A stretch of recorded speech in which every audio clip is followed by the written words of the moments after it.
Bienvenidos a bordo a las Olimpiadas de esta noche. Vieron ustedes que los medios argentinos, la televisión, la radio, los diarios, no dicen que Del Potro no pudo ganar el oro, que perdió. No, dicen ganó la medalla de plata. Y después las otras fracasos o derrotas nunca están planteadas en los diarios como la derrota del equipo argentino o de determinado deportista argentino, sino que dicen se despidió, ya no está más en Río, pero no usan la palabra derrota. Es que en la cabeza todavía de todos los medios de comunicación sigue el espíritu de ese espíritu estúpido de los argentinos, de los campeones morales. En fin, hablando de campeones, ¿han visto ustedes que el presidente de la Nación, Mauricio Macri, se empezó a preocupar, a inquietar por el tema de las agresiones personales? La verdad que uno había consultado la semana pasada a gente del gobierno sobre qué tipo de impresión tenían ellos a partir de estos hechos, digamos, de cierta belicosidad contra el presidente cada vez que iba a determinados actos. Si esto encerraba algún tipo de política, si esto implicaba algún tipo de peligro, de desestabilización, cuestión que el gobierno en alguna medida ha tratado de utilizar, pero el gobierno mismo dijo no significa nada, no hay ningún tipo de peligro, no tenemos inconvenientes, está todo bien.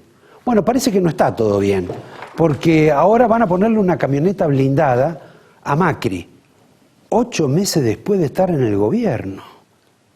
8 meses le van a poner un vehículo blindado. Cristina tenía como 2 o 3 vehículos blindados, aparentemente Macri no los usaba. Realmente parece poco serio el tema.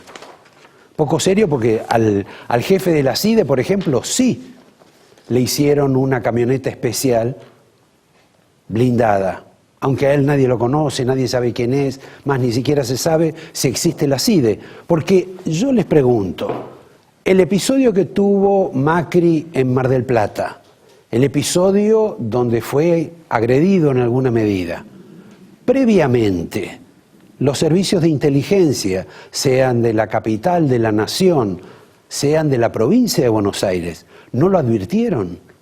Yo me acuerdo que en la época que Alfonsín era presidente, 2 días antes, iba un equipo de inteligencia de la CIDE o de esos organismos especiales que tenía el gobierno de Alfonsín para auscultar la zona, conocer lo que se estaba moviendo, cuestión que el presidente no corriera riesgos, salvo aquel episodio, ¿se acuerdan?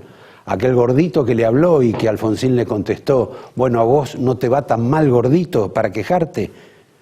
Pero esto es sorprendente, lo que ocurrió es sorprendente.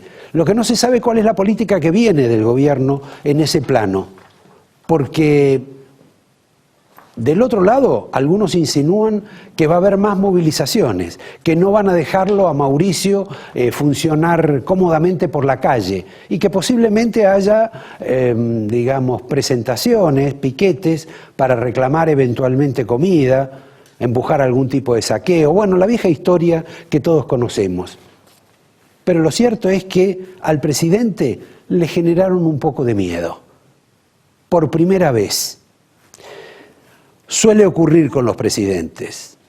Aquellos con los presidentes eran guapos, como era el caso de Alfonsín o como el caso de Kirchner, cuando tuvo 2 episodios de aviación y me acuerdo que estuve una tarde conversando con él en la Casa Rosada como 2 horas sobre la fiabilidad que él tenía o no sobre la Fuerza Aérea.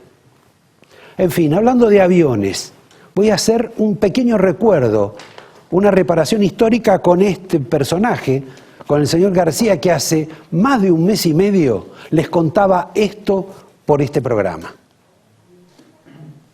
Al parecer, López se comunicó con un área que casualmente hoy fue noticia, que es la del aeropuerto de San Fernando. La noticia fue por un tema de decomiso de droga Pero este episodio de López algunos lo relacionan con que esa noche en realidad estaba prevista la partida de un avión Cessna, un Citation, que luego López no pudo abordar, porque otro avión que venía del sur, casualmente, tuvo un despiste y el aeropuerto tuvo que ser cerrado antes de la medianoche, con lo cual el viaje presuntamente se frustró. Y si se frustró el viaje, se tuvo que frustrar también lo que iban a llevar López en el viaje. Entonces, hace más de un mes y medio, esto lo sabíamos nosotros en este programa, lo contamos al aire. Recién ahora, la justicia, bueno, al fin investigan, pero recién ahora en la causa López están averiguando si López se iba con un avión desde San Fernando y todavía no han dicho a dónde se iba a ir, ni quiénes eran del todo los dueños de ese avión. Recuerden que esa noche López, al no poder abordar el avión, es una de las hipótesis, después tuvo que ir con los bolsos de dinero al monasterio donde las monjas, como ustedes saben, no tienen nada que ver en todo este episodio, ni con las bolsas, ni con la ametralladora que la corrían con su vestido cada vez que cargaban las bolsas. Pasemos al capítulo más importante, más necio, que está viviendo hoy la Argentina y que mañana va a tener su gran presentación artística. Mañana va Juan José Aranguren a explicar el tema de las tarifas a una comisión de diputados. Después de una maraña de reuniones, de dificultades, de complicaciones, para una cuestión en la cual todos los argentinos estaban de acuerdo, que es la corrección tarifaria de la luz, del gas, porque todos estábamos convencidos de que se pagaba poco, que no se pagaba por lo que se brindaba. En esto están tan convencidos todos que hasta mañana, seguramente algunos imaginan un gran duelo oral entre Aranguren y el exministro Julio De Vido, hoy diputado de la Nación, para explicar uno la posición de Kirchner, de Cristina, y el otro la posición del nuevo gobierno Macri. Un absurdo, porque De Vido estaba tan a favor del aumento de las tarifas que le hizo firmar a Kirchner el aumento de las tarifas, y Kirchner lo firmó. Y miren, estoy hablando de Kirchner presidente. Y luego Kirchner, ante el temor social de que pasara algo, decidió no publicar en el boletín oficial y por lo tanto no se corrigieron las tarifas. Y el señor Aranguren va a defender el aumento de las tarifas que él no comparte. Porque Aranguren tenía un plan diferente al que instrumentó el presidente Macri y que le recomendaron o que lo asesoraron sus dos viceministros claves, que son Lopetegui, el viceministro oculto, y el viceministro que aparece a veces en la televisión, ha venido a este programa, que es Mario Quintana. Ellos estaban por el shock, digo la palabra shock, porque la usó el propio gobierno. Entonces, para mañana tenemos la gran discusión en la Cámara de Diputados, a una comisión con gran despliegue artístico, donde se van a insultar, se van a decir de todo, debido a los diputados, cada uno va a tener su espacio, no se va a resolver nada, pero va a llevar el tema a la Corte Suprema. Para Macri, esto es un tema de vida o muerte. Han llegado al escándalo de que el ministro de Hacienda, el señor Pratgay, en una actitud típicamente cristinista, dijo: o la Corte acepta los aumentos o vamos a tener que cortar todas las obras públicas. Una forma de extorsionar a la justicia por parte de un gobierno que dijo que nunca iba a extorsionar la justicia. Realmente es sorprendente esto, porque aparte los generadores de este problema ha sido el propio gobierno. Ha sido la señora Carrió, que dijo que estaba en contra de la forma en que se aumentaron las tarifas. El señor Sanz, que dijo que estaba en contra de la forma en que se aumentaron las tarifas. El señor Garabano, que dijo que estaba en contra de cómo se aumentaron las tarifas. Pero no teman ni se confundan, ni crean que este escándalo va a tener proporciones inauditas para la Argentina. Porque esto de catástrofe no va a tener nada. porque finalmente va a caer en manos de abogados. Y los abogados van a arreglar todo. Los abogados son los miembros de la Corte, quienes, por otra parte, lo último que quieren es que los jueces gobiernen. Les voy a dar una noticia económica interesante. El gobierno, más bien el Banco Central, debido a que hay demasiado efectivo, demasiado cash, y que las operaciones comerciales en la Argentina se hacen todos con billetes físicos y no sabe cómo contrarrestar esa actividad de los argentinos, bastante difícil de contrarrestar, porque los formales en la Argentina son 16 sobre 100. Esto es, hay 16 en blanco y el resto todo lo demás en negro. Todos los demás, ¿en qué van a andar? Van a tener dinero físico. Pero para bancarizarlo, para que el instrumento de bancarización no lo aplique el gobierno, se lo va a exigir que lo apliquen los bancos. ¿De qué modo? De un método bastante sencillo, copiado del Banco Central de Suecia. Les va a cobrar los billetes que la gente recurre. Todos los billetes los bancos van a tener que pagarlos y que por lo tanto, como los van a pagar, van a tratar de que no haya tanto circulante y que el país funcione a través de ciertos mecanismos de bancarización como las tarjetas de crédito. Sabrá Dios si tienen oportunidad, porque la verdad que primero tienen que cambiar otros fundamentos de la economía para poder tener algún mínimo de éxito con este ejercicio. Cité hace un rato al ministro Garabano y lo cité por una cuestión vinculada a todo esto de las tarifas, pero en este caso tengo que referirme a este personaje que es muy agradable y simpático, un hombre obsesionado por cierta transparencia desde la época que empezó con aquel Gustavo Vélez, que ustedes deben recordar, que dijo, el país tiene sobredosis de justicia, de tribunales. Insisto, es el gobierno que dijo no vamos a presionar a la justicia. Me parece que en ese caso la declaración es poco feliz y porque además se estaba refiriendo a una cuestión específica. Se refería a la vicepresidenta de la Nación, a su causa que le han abierto, por la cual va a tener que indagatoria, a explicar de qué modo o por qué razón tenía $50.000 en su casa. Convengamos que la vicepresidenta Michetti no tuvo declaraciones felices, a pesar de que tiene varios asesores y asesoras del medio periodístico. Pero habló de que era el dinero físico que tenía, era para que su hijo estudiara, para conseguirle un lugar en una universidad de Estados Unidos, como si fuera tan sencillo llevarse la plata, como si en Estados Unidos exigieran la presentación de la plata física, como si no se pagara en cuotas la carrera, pero en fin, esos son detalles que seguramente ella va a explicar delante de la justicia. A ella le molestó en un primer momento que la llamaran, se declaró una de las personas más limpias de la vida política argentina, probablemente lo sea, más limpias o más pobres, sinceramente no lo sé, pero lo cierto es que en su causa aparece también un empresario de la construcción que se llama Gutiérrez, que es el que en apariencia le habría acercado alguno de los billetes para la fundación, que es el mismo que estaba en relación con José López, con la casa de José López.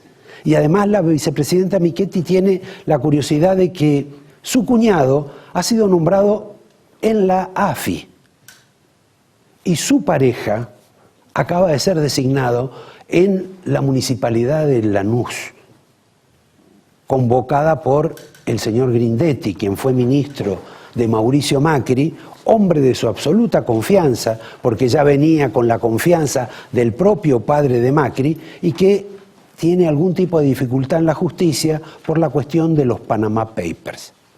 Me paro en ese exfuncionario, hoy intendente de Lanús, y paso a otro ministro, alguien que nadie sabe todavía por qué fue designado ministro de Medio Ambiente, porque el Ramiro Berman no tenía, digamos, una gran versación sobre cuestiones de medio ambiente, exactamente. Bueno, el ministro Berman, quizá por su nueva afición al medio ambiente, decidió que había que comprar 400 buses eléctricos, colectivos eléctricos, para que estuviera más limpia el aire de Buenos Aires.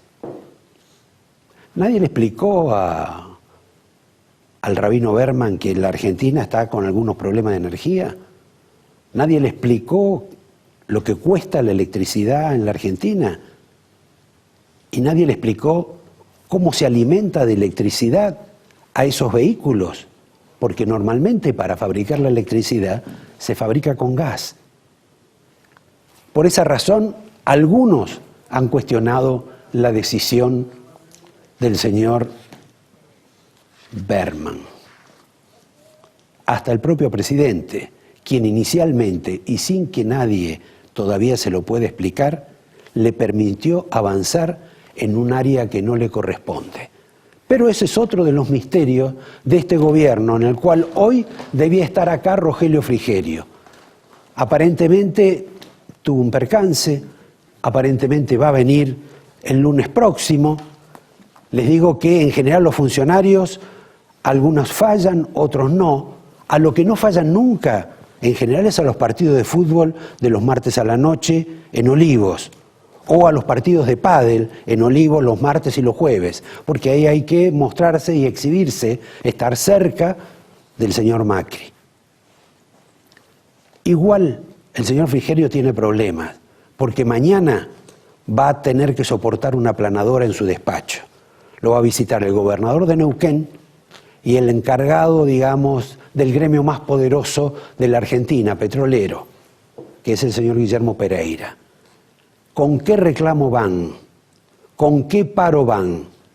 Ocurre que Macri decidió también dar una batalla capital contra el subsidio que se les entrega a las empresas petroleras.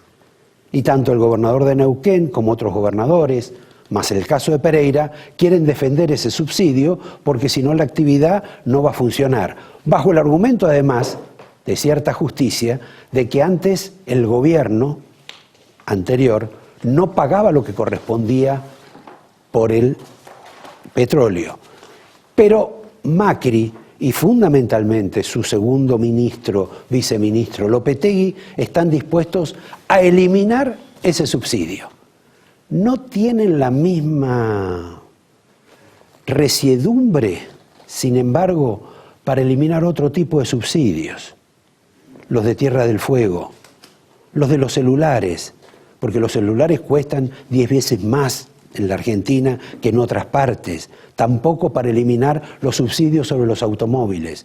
Pero bueno, eso lo van a explicar en algún momento, algún día. Lo que les digo es que es demasiada plata, mucha plata, sobre todo para lo de Tierra del Fuego, manejado por un fideicomiso ciego. Curioso, ¿no? Como el fideicomiso ciego que va a administrar los fondos declarados del presidente Macri. Suspendo, no hago más bromas, los invito a ver a 3 invitados esta noche. Uno, un economista que a menudo viene aquí, que se llama Orlando Ferreres, que nos va a tener que explicar por qué la semana que pasó fue el más crítico de los economistas contra el gobierno, porque dijo que en el gobierno hay mala praxis. ¿Ustedes quieren que les traduzca lo que significa mala praxis? No, porque todavía estamos en un horario de protección al menor. El otro invitado es alguien que también es conocido por ustedes y por el resto de la televisión, porque suele aparecer en un programa famoso, que es el señor Sergio Berenstein. Y por último, para saber quién es el comisario Bressi, ese que algunas mujeres quieren echar y no hay otras que lo defiendan, salvo la vicegobernadora Vidal, alguien que lo conoce de memoria, nos va a relatar algunos episodios de Bressi, de Vidal de Carrió, también seguramente de la policía bonaerense, de los que estuvieron y de los que no se fueron. La señora Florencia Arieto. En un minuto volvemos y empezamos esta novela Olimpiada de la Noche con Orlando Ferreres. Ustedes deben tener la misma inquietud que yo y que quizá acá nuestro invitado Orlando Ferreres la pueda resolver. Si uno habla con la gente del gobierno, cuestión que a ustedes por ahí les cuesta un poco más que a mí, van a descubrir que ellos están convencidos que después de haber resuelto el tema de los holdouts, de haber resuelto el tema del cerrojo al dólar y que le fue muy bien con eso, después de haber bajado los impuestos con algunas normas, y utilizo la frase que ellos dicen, hicimos en este gobierno en tan poco tiempo lo que no hizo otro gobierno durante todos sus años, se encuentran con esa situación y después con otra parte de la sociedad que dice, bueno, pero se dinamitó la inflación, la actividad económica es muy baja, el déficit es mayor, el gasto es mayor, en realidad estamos casi peor que cuando estábamos con Kicillof. De esas dos visiones, que en alguna medida son ciertas ambas, vos, no digo qué posición tenés, sino qué te parece, qué es lo que se acerca más a la realidad o a tu realidad. Para mí el tema de gasto público y déficit, salvo el aumento de tarifas, no fue tocado, y a su vez se sacaron varios impuestos, como los derechos de exportación, que tienen menos ingresos. O sea que lo que se ahorró en esto de los subsidios se gasta con lo que se le va a pagar a los jubilados, los juicios a los jubilados, de manera tal que el año va a terminar igual que el año pasado en materia de déficit fiscal. O sea, ¿igual no hay, o peor? Puede ser peor. Ah. También puede ser peor. Lo cual da una impresión mala, porque se suponía que el ministro de Hacienda iba a hacer algo con la parte de Hacienda. Y sin embargo no habla del tema. Vos esto lo razonás del lado de que los fundamentos por los cuales ellos no producen, digamos, algún tipo de ajuste está vinculado con las elecciones del año próximo. Ellos nada quieren más que ganar por las eso. elecciones y su objetivo sería ese. Y si hay que hacer desastres en materia macroeconómica, bueno, vamos a tener que hacerlos. Por eso es que también postergan, dan marcha atrás y no son muy firmes en ninguna de estas decisiones, que a un tipo que está por blanquear dinero, que quiere reglas del juego claras, le dice, yo ahora voy a ir al país que está con reglas de juego claras. Se eliminan todos los aumentos, no se sabe cómo se van a resolver los aumentos de tarifas. ¿Y qué me queda entonces para mí? A lo mejor mañana me ponen un nuevo impuesto porque no habían previsto algo. Como hizo Caballo en su momento. Claro. Sí. Con el blanqueo aquel. Sí, también, porque cuando tenés necesidad y estás ahí sin otro recurso, la única que te queda es esa. Es malo, pero es lo que ocurre. De cualquier modo, Orlando, para ser justos, las condiciones son otras en relación a otros blanqueos. Para la gente que está, digamos, que no ha exteriorizado sus fondos, Por supuesto está que son obligada otros. de otra manera. Son otros, pero, digamos, también acá, el que viene con el dinero se encuentra con un enjambre impositivo que después que entró dentro de la jaula impositiva no se puede ir, lo van a agarrar con todos los impuestos. Ahora, es extraño que una persona, digamos, del sector empresario, o por lo menos que lo representaba en alguna medida, que sabe que la economía en alguna medida está paralizada por la exagerada carga impositiva que tiene la Argentina, que es casi un récord mundial, creo que uno de los 3 primeros países. El año pasado fue 53% del Producto Bruto Interno, contando los aportes obligatorios que hay que hacer para los sindicatos, para las obras sociales de los sindicatos. Bueno, que eso es inviable. Entonces, ¿por qué razón esa persona, en este caso Macri, no procede sobre ese punto? El punto que él conoce y que en alguna medida ha cuestionado siempre. Yo creo que él quiere no generar mucho ruido, que la transición iba a ser calma, que iba a haber aumentos, pero no muy grandes, de tarifas, y que eso no iba a generar ninguna reacción. Pero él es el que firmó el aumento de tarifas, Sí. que su propio gobierno considera como de shock. Bueno, si te pones a ver el precio de la electricidad mayorista, es el doble, un poquito más del doble que el minorista, o sea que todavía faltaría 60% más de esto. Esto es un 40%. De cualquier modo, lo que hay una irregularidad absoluta, porque hay gente que realmente ha tenido aumentos del 300 o 400%. En el gas, en el gas. En el gas.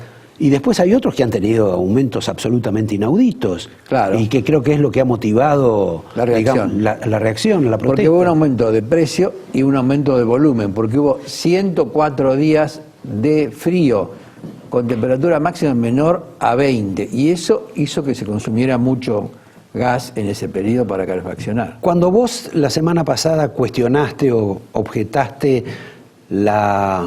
el poco timing, la poca habilidad, Sí. casi la falta de destreza del gobierno para tomar medidas, ¿te referías a este tipo de situaciones? A este tipo de situaciones, porque hay como una generación perdida de los tipos de 60, 65 que han experimentado cosas complicadas, y estos que están sub 50, digamos, o aproximadamente. Y todos esos 15 años... O sea que estamos en una guerra generacional, Sí. vos y yo contra todos estos muchachos. Totalmente.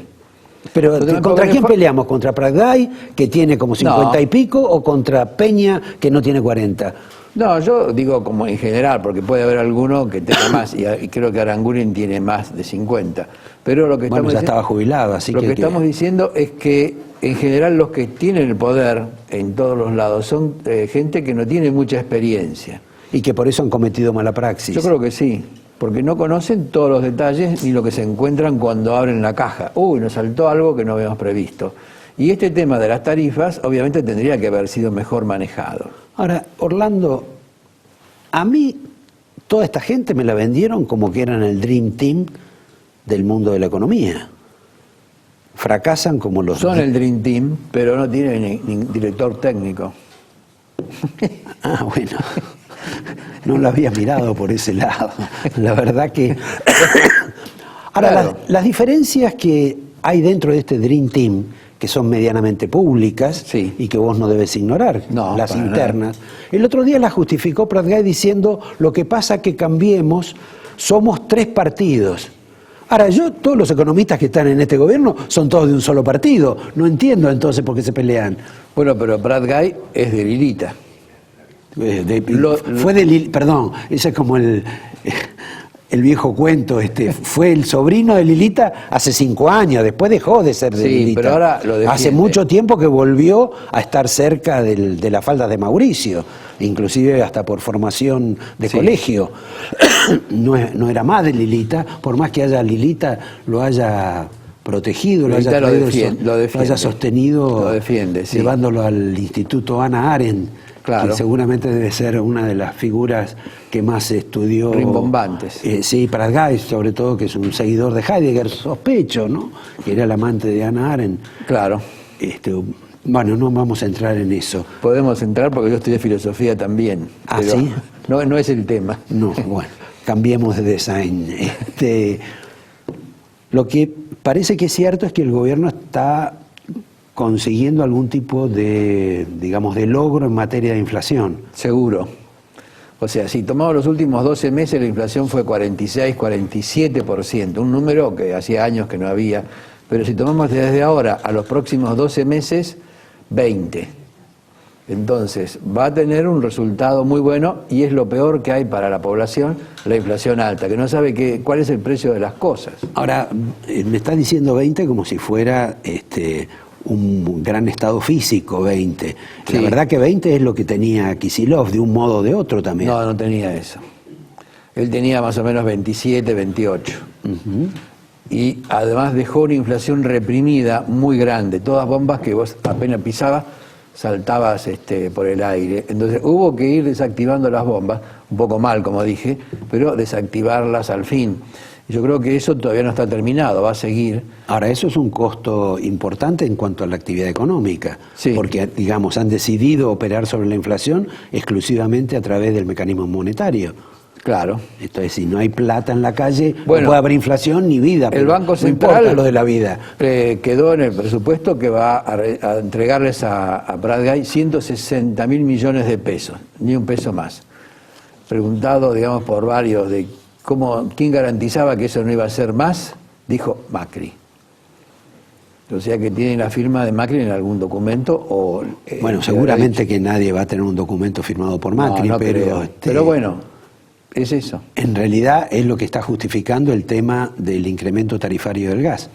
Claro, porque se requiere tener más recursos debido a que el déficit va creciendo. Pero ya Sturzenegger tuvo que recuperar mucha liquidez del mercado. ¿Cuánta recuperó? Y hasta ahora 120% de lo que circula. O sea, si circula 100, él recuperó 120. O sea que hay como otro país entero de circulación más 20%. Es una cosa medio complicada. Una tarea, hay que tener algo más que una aspiradora. Yo creo que sí, pero no solamente eso. El costo llegó a ser 38% anual, ahora está en 30, 29, pero igual es un costo bastante alto para el Banco Central, que le va a dar un déficit cuasi fiscal enorme, que se tiene que sumar al déficit fiscal. O sea que la suma de las dos cosas... Con lo cual, por eso, cuando decíamos va a tener más déficit que el año pasado, va a tener más déficit. Sumando el cuasi fiscal. Bueno, sí. Perdón. Sí, hay que sumarlo. Yo soy un gallego, no como vos. Sumo lo que dice en el almacén, porotos, arroz, esto, tanto y punto. De acuerdo, se suma. Y a veces es bastante difícil manejarlo porque hay que reducir esa cantidad de LEVAX y de pases pasivos, que es más que lo que circula, es una cosa que, digamos, nadie habla, pero es una realidad. Ahora, esto para algunos es una fiesta en el sector financiero. Sí, pero también... A costa, digamos, de la economía real. Sí, claro. Sí, claro, es un tema delicadísimo. Bueno, se quiso bajar los derechos de exportación de casi todos, porque quedó la soja con 30, pero los demás bajaron a 0. La industria también se bajó el derecho de exportación a 0, o sea que se perdieron recursos y eso también hizo que tuviera que emitir. Ahora, las tarifas, según dicen, como no fueron aumentadas en el momento oportuno y se dio muchas vueltas, van a requerir unos 80.000 millones de pesos más de apoyo del Banco Central al Tesoro. Si la Corte Suprema no encuentra una figura jurídica que habilite los aumentos. Claro, bueno, no sabemos, porque en principio parecería... No te quepa la más mínima duda que le van a encontrar un recurso. Sí, yo creo que sí. Están todos en el mismo estándar, así que... Creo que sí, pero... Si no, no van a cobrar el sueldo. no les toca. Se posterga el aumento. Yo creo que ese tema, en general, cuando me tocó a mí aumentar las tarifas, que fue mucho más que este aumento, aumentamos las tarifas, pero también dimos el sueldo para que la gente lo pueda pagar, porque muchos que protestan es porque no les alcanza todo. Si vos aumentás 400% el gas, 350% la electricidad y todo lo demás, el subte, todo, con los sueldos que estaban previstos para un nivel de inflación del 30%, la gente va a sufrir bastante y no le va a gustar. Bueno, con los sueldos que estaban previstos, pero que además estaban, si el sueldo es una especie de portfolio, estaba dividido en distintos rubros y estaba pagando muy poco por un rubro que por ahí es vital para su vida y muchísimo por un rubro suntuario. También, pero ese rubro suntuario fue la estrategia de Néstor y Cristina. No voy a aumentar las tarifas del servicio público porque las empresas esas no me interesan. Les voy a dar dinero para que lo mantengan bajo. Con eso logró que en vez de ser 13% esos servicios públicos, excluidos los combustibles, llegaran al 3%. Y generó 10 puntos de salario real permanente durante 13 años para que la gente compre lo que le gustaba. A la gente le gusta comprar los teléfonos celulares, el iPad, televisor, heladera, lavarropa, autos también, viajes en cuotas. Y todo eso salía de esa disponibilidad del 10%, que ahora se está agotando. Se va a tener que pagar el costo de los servicios porque también nos quedamos sin gas y sin electricidad. La verdad que todo esto y la discusión de mañana y la del jueves de la Corte parece verdaderamente no solo una necedad por pelear nomás, sino que además es una discusión absurda. Están discutiendo sobre cómo quieren la milanesa cuando en realidad no hay milanesa, no hay gas. No hay gas, ni va a haber inmediatamente. Para eso hay que explorar y eso lleva 4 o 5 años hasta que empieza a dar resultados. Orlando, como última pregunta, siendo tan compleja, difícil, tan patética en algún sentido la economía argentina, en alguna forma pobre, ¿por qué es tan cara la Argentina con el resto de las potencias del mundo?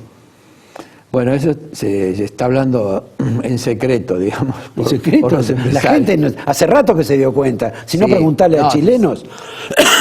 todos se dan cuenta, los brasileños, los chilenos y cualquiera que tiene que exportar o el que tiene que importar, pero no se puede importar todo lo que uno quisiera. O sea, yo creo que ahí hay un problema, que cada vez que dejan que suba un poco el tipo de cambio, aparece la inflación de los alimentos, que están relacionados con el tipo de cambio. Entonces, ahora piensan plancharlo en el nivel que está en este momento para que la inflación logre bajar a ese 1,5 mensual. Esa película ya la vi. Yo ya la vi también, sí. Terminó mal. Sí, ¿no? Pero, ojo, cuando ves al león de la Metro Goldwyn Mayer, no es la película todavía, esto es recién la presentación, falta bastante. Bueno. Yo creo que ahí se van a ir dando cuenta y se van a corregir. Porque Macri, que es ingeniero, no es un economista. O sea que el tipo se corrige y no le importa desdecirse de algunas cosas con tal de lograr los objetivos. Bueno, sobre Macri y sobre cómo es Macri, nos va a dar una clase su jefe de gabinete, el jefe de gabinete en la ficción, Sergio Berenstein. Después que yo lo despida a Orlando y le dé el angelito. Muchas gracias. Porque nos estás anticipando un mundo un poco complicado, por lo menos para Por lo que este ángel vivimos me acá. protejo. Por lo menos durante un rato. Bueno, muchas gracias. No, gracias Te a voy vos. a mandar el libro también para distribuir. Perfecto, muy gentil, los vemos en un minuto. Jefe de gabinete, primer ministro, vaya a saber. ¿Te pagan bien por eso, por lo menos? Mira, es una responsabilidad que en la ficción me hayan nombrado primer ministro, imagínate. Bueno, pero por lo menos hablas inglés. Un poquito, sí. Me defiendo. Un taxi sé pedir. Sergio, viste que siempre hay cuestiones nuevas en la Argentina, que en realidad suelen ser una remake de cuestiones pasadas. Ahora está la inseguridad del presidente, la necesidad de blindarlo al presidente, de ponerle un acorazado para que circule por la calle, ponerle más custodios, etcétera, etcétera, por un incidente que, bueno, no debió haber ocurrido, pero que seguramente tampoco debe haber sido tan escandaloso. ¿Qué es lo que pasó en 8 meses que recién se dan cuenta que tienen que blindarle la camioneta en la cual circula Macri? Lo tomo esto y lo pongo en contexto, Roberto. Sí. Yo creo que hay una curva de aprendizaje en el presidente, en su equipo, respecto a lo que implica una responsabilidad. Fue 8 años jefe de la ciudad. Sí, pero es una responsabilidad más acotada, me parece, y no tenía los protocolos de seguridad necesarios o similares a los de un presidente. Yo creo que, teniendo en cuenta lo que es hoy el mundo, ningún presidente puede no tener un auto blindado, ¿no? Ahora, los organismos, los ministerios, todo esto, tampoco le daban esa información, tampoco procedieron. Bueno, yo creo que ahí hay un problema precisamente de protocolo, ¿no? de procedimientos estandarizados que te garanticen no solo la seguridad del presidente, de su familia. Me parece que Mauricio Macri quería hacer una especie de punto, casi te diría, un mensaje a la sociedad respecto de cómo él considera el liderazgo, como el jefe de un equipo de profesionales, desdramatizar un poco la cuestión del gobierno. Como eran antes algunos presidentes en otros países. Así es. Y yo creo que hoy, lamentablemente, no tenés la posibilidad de mantener esa relativa normalidad. Esa naturalidad. Sí, no se puede. Es un trabajo complicadísimo y es una cuestión de seguridad nacional más allá de la voluntad de más. O sea, ahora, 8 meses tardó para darse cuenta de eso. Bueno, por suerte no pasó nada. Por suerte no pasó nada, ¿no? Ahora te pregunto, porque vos has sido, por lo menos, compañero de escritura del número 2 del, digamos, del área de seguridad y de seguridad. Y compañero de cancha, lo cual es mucho más sacrificado. De cancha, bueno. Ir a ver a River no es tan fácil. No. ¿Y qué te dice Bursaco al respecto? Mira, como soy amigo de él, no hablo de cosas profesionales por una cuestión de seguridad. Entonces tampoco sabés si verdaderamente trabaja en Pendán con Patricia Bullrich. No, porque hay cuestiones de seguridad y obviamente de... Bueno, pero esto ya no es un tema de seguridad, no. Esto es simplemente una opinión, algo que cualquier persona tiene que saber. Es como elemental. Sí, la seguridad presidencial no está en manos del Ministerio de Seguridad, no está en manos de la Casa Militar. Y en todo caso la Secretaría General de Presidencia, ¿no? Pero digamos, alguien que está a cargo de la seguridad debería por lo menos sugerir, dar algún consejo. No, créeme que de eso hay mucho, pero me parece que, insisto, lo tomo como parte del liderazgo del presidente.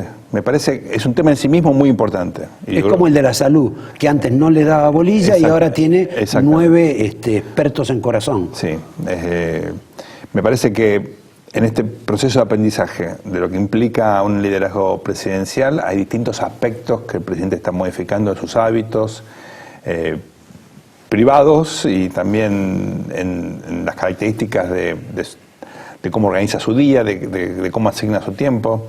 Y yo creo que la seguridad es uno de ellos. Hay otros también muy importantes. No, bueno, el acceder a información clasificada, el seguir algunos aspectos de la política internacional. El presidente le da muchísima importancia a la ¿no era solo de Peña eso? No, pero él le sigue muy de cerca eso, ¿no? Peña, por supuesto, tiene... Bueno, vos sabés que él estudió Relaciones Internacionales en la ITELA, de hecho tuve la desgracia de tenerlo como profesor. A pesar de haber tenido como profesor, llegó a jefe de gabinete. El presidente sigue mucho esos temas, sigue, digamos, hay ciertas cuestiones que sigue con mucho detenimiento, como todo jefe de Estado, ¿no? No me vas a decir, como dicen algunos de sus ministros, que es una grosería y una alcahuetería pocas veces vista, que es el 10, porque va temprano a las reuniones de gabinete, les cobra multa a los que llegan tarde. Eso siempre, como jefe de gobierno también tenía una puntualidad... ¿Sí? ¿Pero iba mucho a las reuniones de gabinete en la capital? Bueno, sí, claro, iba. Ahora parece que va mucho. Van todas, excepto que esté de viaje, ¿no? Una cosa, a ver, más allá de la chicana. Sí, bueno, estamos haciendo un programa periodístico. ¿O te crees que sos jefe de gabinete en serio? No, Roberto, vos podés delegar en la Ciudad de Buenos Aires, donde el presidente, aparte, después de 8 años, tenía un equipo muy aceitado de trabajo. Y tenía varios planes que estaban dando resultados, etcétera. Y de paso lo enfermó Rodríguez Larreta. Es mucho más difícil, obviamente, armar un equipo a nivel nacional, es otra escala, otra complejidad, y estamos en el comienzo. Compara esto con el 2008 de Macri, jefe de gobierno, ¿no? Donde las cosas no salían tan fáciles. Ahora, en este cambio sobre el tema de la seguridad personal, hoy estaba leyendo o ayer que... han creado un centro nuevo de inteligencia en la Casa de Gobierno en este señor que usurpa tu título, que es el señor Peña, y que tiene una especie de organismo de inteligencia específico, con personal especializado, enfrente de la AFI. ¿Vos me lo podés explicar? Esto es muy común, no hay que tomar el ejemplo únicamente de Estados Unidos, pero el gabinete de muchos presidentes replican la estructura del gabinete y son los que están, digamos, permanentemente trabajando mano a mano con el presidente. Lo están informando, le están dando Pero esa tarea no la hace la AFI. Sí, pero es muy ¿No común. puso en la AFI a uno de sus mejores amigos, más le dio fondos más reservados o secretos para que sean más eficientes? Es algo muy reciente eso, ¿no? Pero sí, digamos, yo creo que hay una tarea pendiente de fortalecer y también transparentar, que hasta controles efectivos del Congreso es otro tema, ¿no? Pero el punto central es que es muy común que el presidente esté rodeado por un conjunto de asesores en todas las áreas. En el caso norteamericano está el Consejo de Asesores Económicos, que es tan o más importante que el secretario del Tesoro. Sí. Lo mismo con el Consejo de Seguridad Nacional, ¿no? Ahora tenemos 22 ministros. Bueno, pues están muy fragmentadas las áreas, eso lo heredamos un poco, es la enfermedad brasileña esto, ¿no? De generar muchas, lo que antes eran secretarías o subsecretarías, se volvieron ministerios, suponiendo que jerarquizás la política pública puede darle un título de ministro, cosa que obviamente no es así. Nada personal, pero el ministro de Turismo es lo que era antes el secretario de Turismo, no hubo ningún cambio, obviamente, en la importancia relativa de su política. Siempre hay cambios en el Estado, y siempre son en contra del tesoro público, por favor. Así que yo te dejo pasar todo, pero esa no. También. Puede que tengas razón, pero digamos, en el caso brasileño, déjame ir al punto que quería hacerte, sí, que por era... favor. En Brasil se inventó algo que se llama presidencialismo de coalición, que funcionó bastante tiempo. Ahora ya no funciona más, pero funcionó bastante tiempo. Era un presidente que no tenía mayoría en el Congreso y que utilizaba el gabinete como para, digamos, armar... Está mal decir lotear, pero digamos, sí, déjame utilizar esa metáfora. Bueno, para que la gente entienda, claro. María Eugenia Vidal en la provincia de Buenos Aires. Algo parecido. Entonces, vos lo que haces es abrir el gabinete y lográs consensos con distintas fuerzas, entregando, digamos, responsabilidades ejecutivas, ¿no? cuando el presidente arma este gabinete, yo pensaba que efectivamente se dirigía hacia esa dirección. Yo creo que después hubo un cambio, porque no es que el radicalismo como tal tiene un conjunto de sillas u otros partidos, sino que el presidente fue armando un gabinete en función de algunas afinidades o algunos compromisos. Veremos si esto cambia a lo largo del tiempo, pero en principio no reproduce esa estructura que era lógica teniendo en cuenta cómo llega el poder y el equilibrio en el Congreso, que efectivamente en el Senado no lo favorece, y en diputados es un margen muy acotado. Ahora, digamos, esa réplica no tiene nada que ver con la operatoria de finalmente después en el Congreso. No. Al revés de Brasil. Exactamente, no está alineado. Eso entonces inventamos los casilleros, los llenamos, pero no tiene nada que ver. Por eso te digo que el modelo no sé o sea, quiero ser prudente porque tal vez haya un modelo, pero no me queda claro cuál es. Bueno, pero dicen que hubo una consultora, la consultora esta Kingsley. McKinsey fue la que en alguna medida diseñó.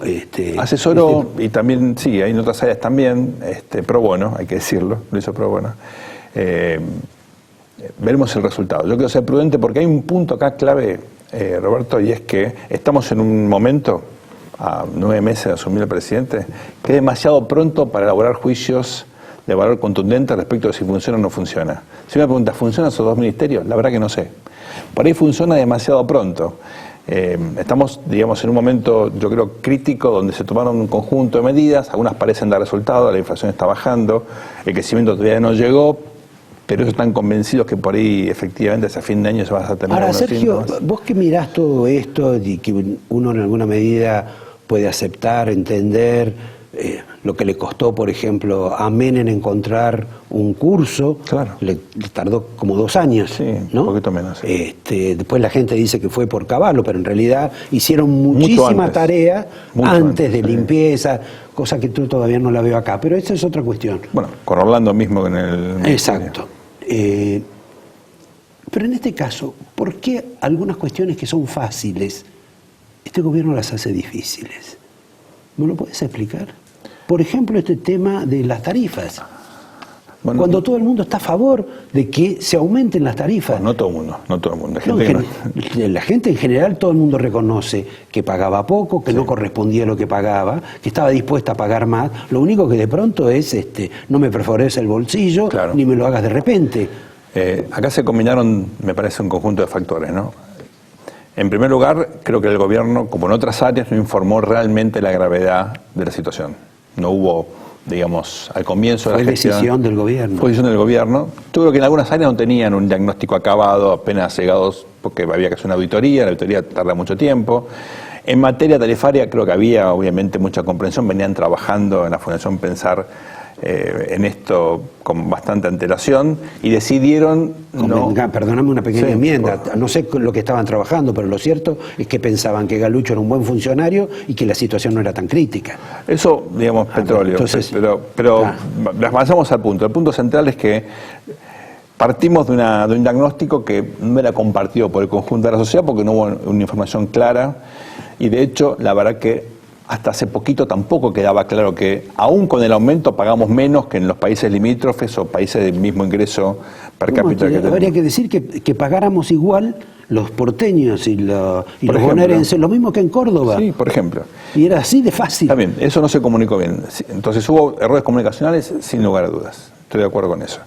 Hubo también, me parece, un cálculo no del todo preciso respecto del impacto de este incremento. Se firmó un acuerdo con los gobernadores, ¿te acordás? Sí, claro, todo el mundo de acuerdo en los aumentos. Todo el mundo de acuerdo, y me parece que no tuvieron en cuenta que la base que tomaron para calcular, en realidad fue la del año pasado, que fue un año con un invierno muy cálido, donde había una cantidad de incentivos que había puesto Axel Kicillof.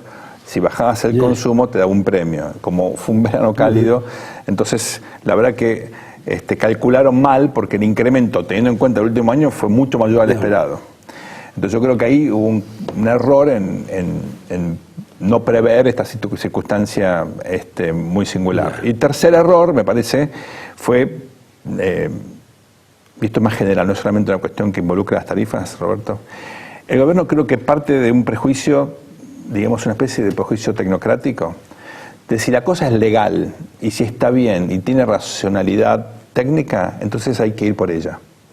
Y no evalúa del todo la factibilidad política. Cuidado con eso, porque si lo repiten en otras áreas, pueden tener un problema. Por ejemplo, la designación de los jueces de la Corte original. Sí, una calamidad. Está bien.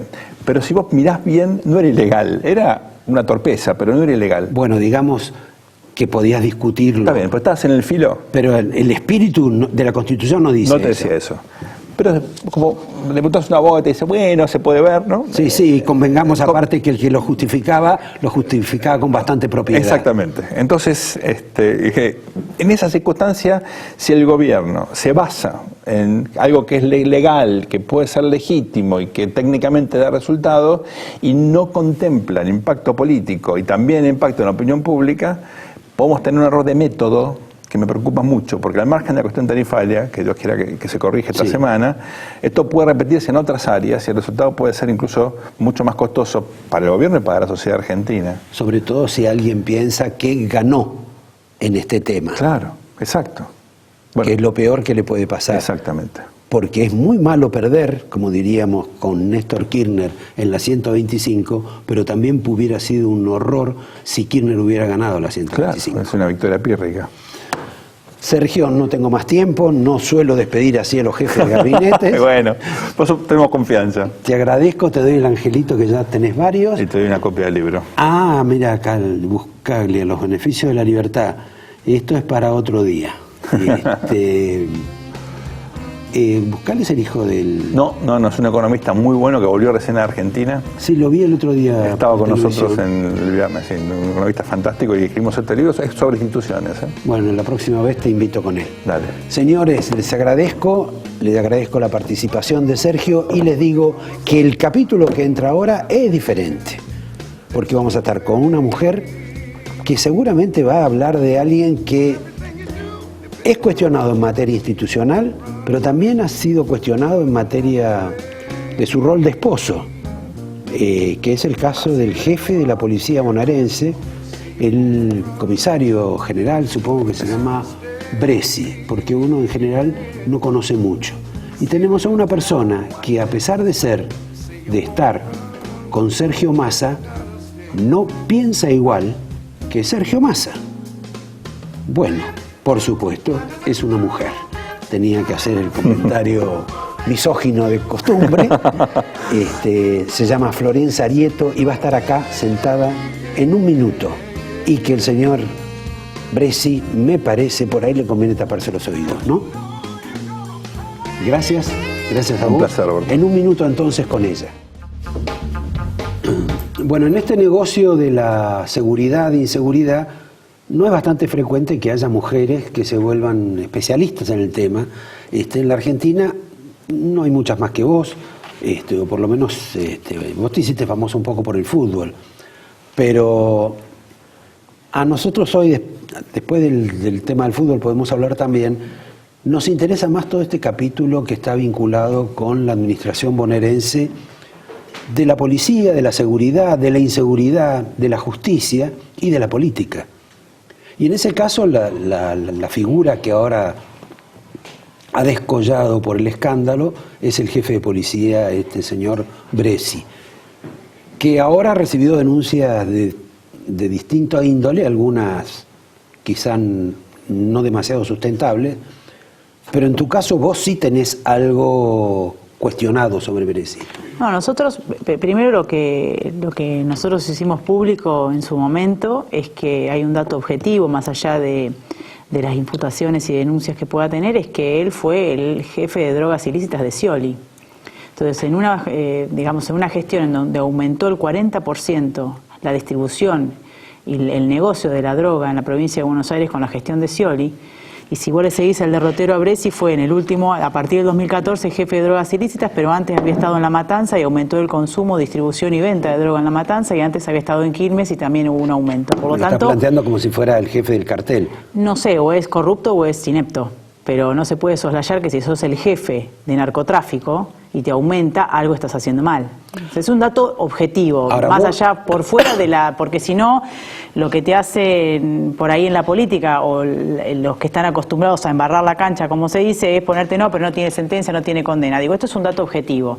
Era el hombre puesto por Maskin, jefe de la policía de Scioli. Para que ahora después pasamos a Maskin. Una pequeña interrupción. Sí.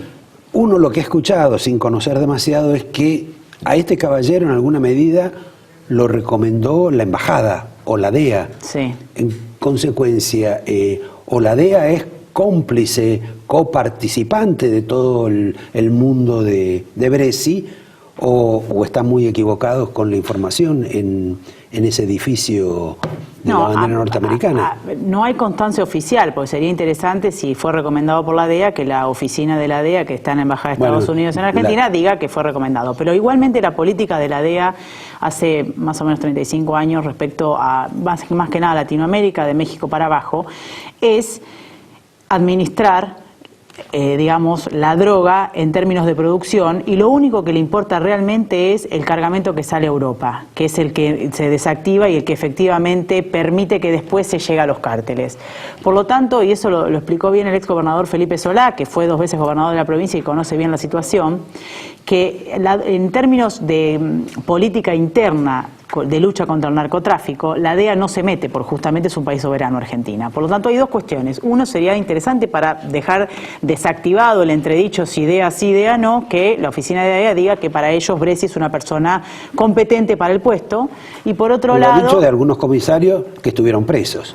Exactamente. También, y también algunos dicen que Pérez Corrade es informante de la DEA, que tampoco está confirmado. Entonces digo, la DEA tiene una zona gris, porque nada menos que narcotráfico se debe valer para ellos en su política exterior contra el narcotráfico de algunos tipos de informantes, que no importa su prontuario, sino cuánto les sirve para evitar los cargamentos que salen al exterior, que son realmente los que ellos persiguen y tratan de capturar. Esto es que con un ojo controlan ciertas áreas y el otro lo cierran según tu esquema. Si no, nos explicaría por qué han crecido tanto los carteles en el mundo. Realmente el país más poderoso del mundo, si los quisiera realmente combatir, me imagino que aplicaría otra igualmente es una discusión que hay que darse en términos regionales, si la política aplicada para la región, digamos, provocó los efectos que se consideraron en un inicio, ¿no? Que es terminar con la droga. La verdad que la droga, los cárteles se han expandido, se han sofisticado, en muchos casos han sido para estados, y si nosotros no paramos eso, también estamos camino a convertirnos. O sea, ahora, en este caso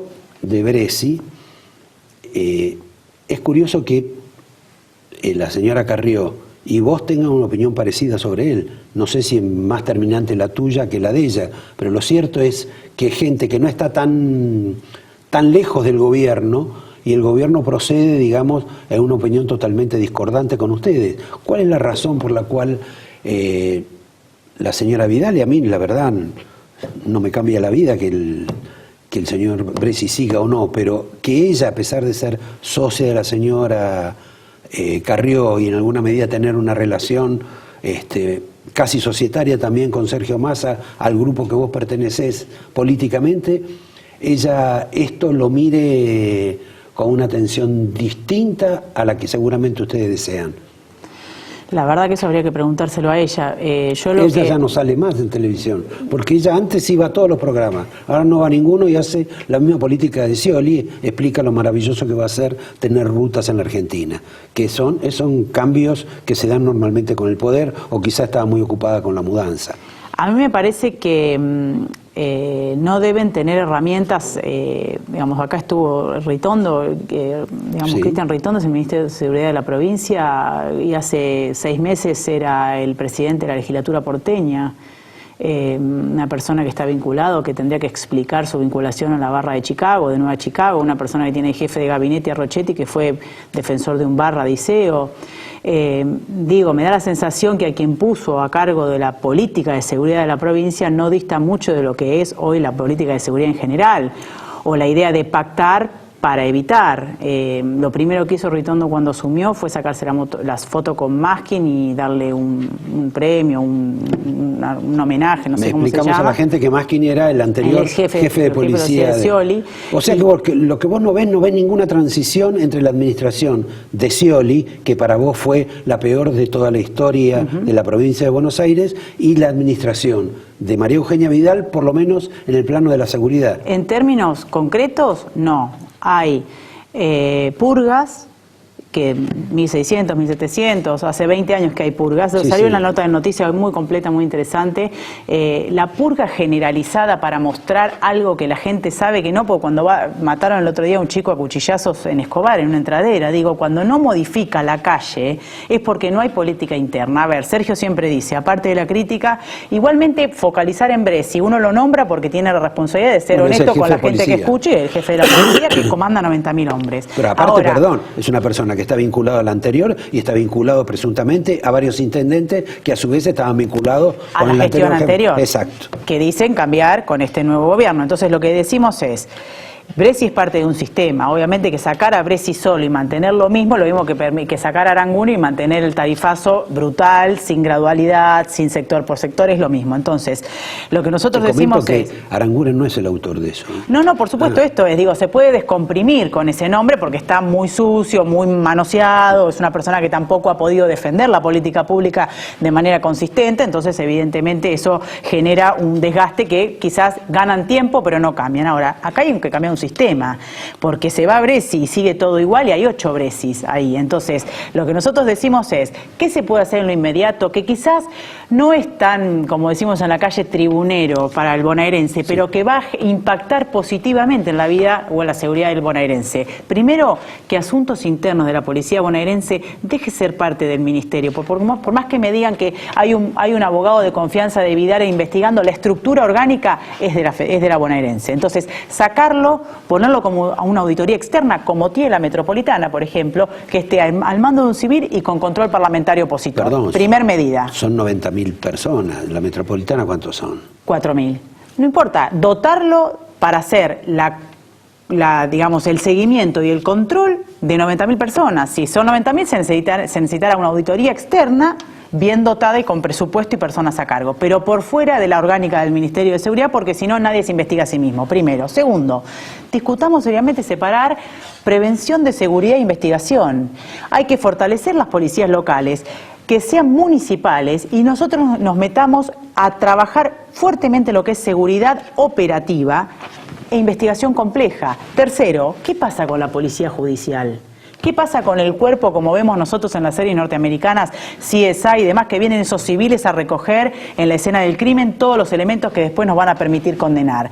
Todo eso son medidas que se pueden hacer mañana si realmente se quiere cambiar estructuralmente la seguridad en la provincia. Mientras que lo único que hagan es, depuración, es más de lo mismo, hace 25 años que venimos viendo cómo purgan a la policía. Te quiero hacer una pregunta que no me la vas a contestar porque vamos a ir a un breve corte. ¿Vos crees que Vidal quiere cambiar algo de eso? Yo creo que... No me contestes, por favor. Perdón. Ustedes me entienden, ¿no? Bueno, Bressi me debe entender. En un minuto volvemos con la señora Arieto. Nos había quedado colgada la pregunta si María Eugenia Vidal estaba, digamos, con algún tipo de acercamiento para cumplir con alguna de estas medidas que vos sugerís. La verdad que no lo sé.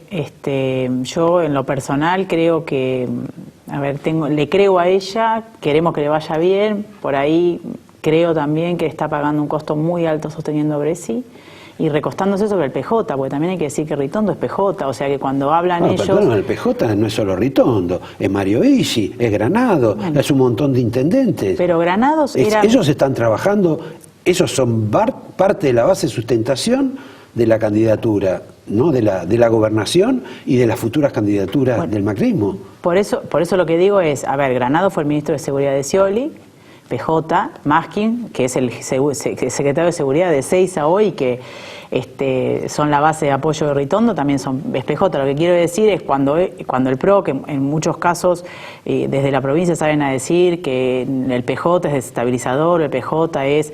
Ellos tienen gente importante trabajando con ellos y la verdad gente que tendría que explicar muchas cosas a la justicia. Granados no es una persona que no tenga que rendir algunas cuentas, como Maskin, denunciado por gente propiamente de Cambiemos también. Entonces me parece que... María Eugenia está pagando un costo político muy alto. No sé cuál es, obviamente eso habría que preguntárselo a ella y quizás no tiene a quién reemplazarlo. Me parece que sería bueno por ahí pensar en una cúpula cúpula policial colegiada, de buscar de comisarios para arriba. Hay una medida que ella tomó que es muy interesante respecto de la publicación de las declaraciones juradas de subcomisario para arriba, pero aún no se ha hecho efectiva, por lo menos los ciudadanos no tenemos acceso a esa información, que sería buenísimo para saber cuál es el patrimonio de Bresci, por ejemplo. Bueno, había costumbre en la provincia de Buenos Aires que no declaraba sus bienes ni el gobernador. Por eso es muy bueno lo que hizo ella, que lo presentó, y aparte lo presentó como propuesta para todos los funcionarios públicos, incluyendo sus comisarios para arriba y penitenciarios para arriba. Ahora, pero todavía no se ha hecho efectiva, entonces si una medida la decís, si no la efectivizás, también perdés credibilidad en algún punto. Tu jefe partidario, Massa, en alguna medida no parece tan radical como vos, más bien está como dispuesto a consensuar o a negociar esta situación de Bresci, por ejemplo. No, Sergio es claro, yo no hago nada por fuera del partido, él lo único que me hace es yo aprendo a tener gimnasia política como se dice, porque en realidad es mucho más fácil confrontar muchas veces, pero a veces hay que tener tiempo para negociar y para acompañar. Lo que dice siempre Sergio... Vos sos una especie de Malena. Yo soy el pitbull, digamos. Claro, somos las malenas. No, pero lo que decimos es, más allá de los nombres hay un sistema que cambiar. Ahora, nosotros también tenemos bien claro, y me parece que eso hay que dejarlo claro también para toda la gente que nos está viendo, es que nosotros vamos a ser los primeros en aislar desestabilizadores. Que nosotros seamos vehementes con causas como corrupción, como la falta de eficacia en la seguridad, como Bresci, que la verdad que es una persona muy cuestionada. Te sumo otro, el jefe de la Policía Federal traspasada, Guillermo Calviño, ha sido llamado a indagatoria junto con Diceo por proteger barra bravas. Eso es en Capital. En Capital Federal, la persona que tiene a cargo las 54 comisarías de Ciudad de Buenos Aires. Hoy está en un limbo eso, porque la metropolitana no lo quiere agarrar y la federal se lo sacó de encima. Digo, si la Ciudad de Buenos Aires responde a un determinado ministro todo eso. Sí, no, responde Angelici y Diceo. Pero protegen a Calviño. Angelici y Diceo, por lo menos que yo sepa hasta ahora, no son ministros todavía. Pero el ministro de Seguridad de la Ciudad es Ocampo, que responde a Angelici. Lo que quiero decir es, el jefe de la Policía Federal, traspasada a la Ciudad de Buenos Aires, jefe de las 54 comisarías, ha sido llamado a indagatoria junto con Diceo por liberar zonas para que después fusilen a 2 barras enfrente de la cancha de San Lorenzo. Eso es un hecho concreto, que no salió en ningún lado, solamente en Big Bang News, el portal de Jorge Rial, en el único lugar. Entonces digo, es grave, porque la corrupción también es eso, y la seguridad, cuando vos tenés una persona que la secuestran en La Boca y la liberan en Lanús, o la secuestran en Villa Devoto y la liberan en 3 de febrero, es porque hay algo que no funciona metropolitanamente, o sea, en la General Paz. O funciona entre las dos jurisdicciones. Entonces digo, más allá de los nombres es un sistema. Ahora, no podemos dejar de soslayar la responsabilidad de los nombres.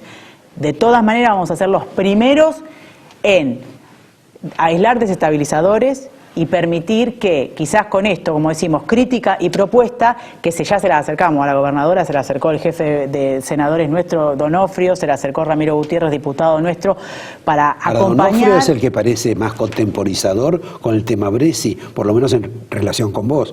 Pero somos distintos estilos. Lo que nosotros decimos es que no se puede, si no se hacen cambios estructurales más allá de los nombres, como por ejemplo sacar asuntos internos de la órbita del ministerio, efectivizar la medida de publicación de declaraciones juradas que no se ha efectivizado, dividir lo que es prevención de seguridad, de investigación, activar policía judicial y todas estas medidas que se pueden hacer, que no tienen nada que ver con la purga, pero que van a ser efectivas para modificar la seguridad y la corrupción de la provincia, estamos todos al mismo lado. Tenemos distintos estilos. Ahora, lo que sí tenemos en claro es que nosotros somos una oposición constructiva, que por más que nos tironeen de los extremos no vamos, porque si le va mal a la gobernadora nos va mal a los bonaerenses, y si le va mal a Macri nos va mal a todos. Así que estaremos ahí primeros para acompañar a que terminen y hagan las cosas bien y corrijan lo que se equivocan. Perdóname, sí. Ahora, en el episodio, por ejemplo, de Macri en Mar del Plata, sí. Porque Macri fue agredido en Mar del Plata, sí. En la provincia de Buenos Aires. Sí. Se supone que en esos lugares la AFI o los servicios de inteligencia nacionales deberían haber cubierto, aparte de controlar a la gente. Sí. La provincia de Buenos Aires, la señora Vidal, no tiene ningún tipo de responsabilidad en averiguar antes qué es lo que pasa con ella, porque ella estaba también ahí. Sí. A ella le insultaron también, sí, o la agredieron, más allá de que Mauricio, por esa especie de estrellato que tiene, se atrae todas No, por supuesto, y ahí hay una responsabilidad de la custodia de la gobernadora también, pero básicamente del presidente de la Nación. Más allá, no vamos a quitar importancia a la gobernadora, pero ahí estaba el primer magistrado de la República y hay un protocolo de seguridad. La dirección de custodia presidencial es de la Policía Federal, la Casa Militar también tiene, que es parte de lo que se llama la Casa Militar, pero también me parece que tiene que haber anillos de seguridad, que quizás el tercer anillo te corresponde a la jurisdicción de la bonaerense, pensando en... A ver, lo que queremos decir es... Más allá de si fue una piedra o no, era una piedra o una bala, sí. Lo que nosotros tenemos que tratar cuando el presidente se moviliza y la gobernadora en este caso también, estaban juntos pero se iban por separado, es que hay un protocolo que se tiene que cumplir más allá de que el magistrado, que el presidente quiera o no, porque a veces le incomoda, pero hay un protocolo que se tiene que cumplir, tiene que haber agentes de inteligencia que desactiven posibles agresiones. Porque es lo que dice que debe pasar con un presidente de la nación. O sea, no es que el presidente puede salir a dar una vueltita y no importa. Entonces digo, acá lo que da la sensación, más allá de si piedras o no, es que hubo una vulnerabilidad del presidente de la nación que podría haber sido una bala y estaríamos hablando de otro tema. No puede pasar, no puede ser que no haya autos blindados. Digo, esto es previsión. Lo que no tenemos en Argentina es previsión. Es, como nunca pasa nada, entonces no hacemos nada. Una pregunta es necesario doméstica. Prevenir. Sí. Cuando ella elige irse a vivir a un barrio, creo que lo administra la Gendarmería... La Fuerza Aérea. La Fuerza Aérea.